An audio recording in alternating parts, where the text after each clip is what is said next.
Mans vārds ir Ilze Bērziņa. Esmu Barnahus projektu vadītāja Labklājības ministrijā.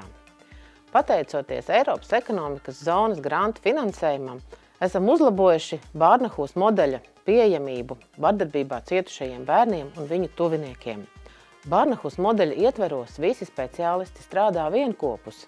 Strādā kopā tiesība aizsardzības speciālisti, sociālais dienests, psihologi, medicīnas darbinieki, lai vienā vietā sniegtu bērnam nepieciešamo palīdzību. Šobrīd arī es atrodos bērnu mājas telpās, kas tika renovētas pateicoties šim projektam.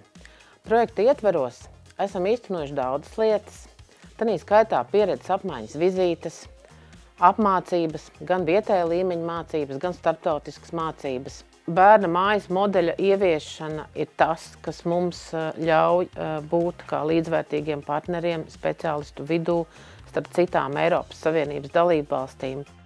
Strādājam kopā drošai un konkurētspējīgai Eiropai.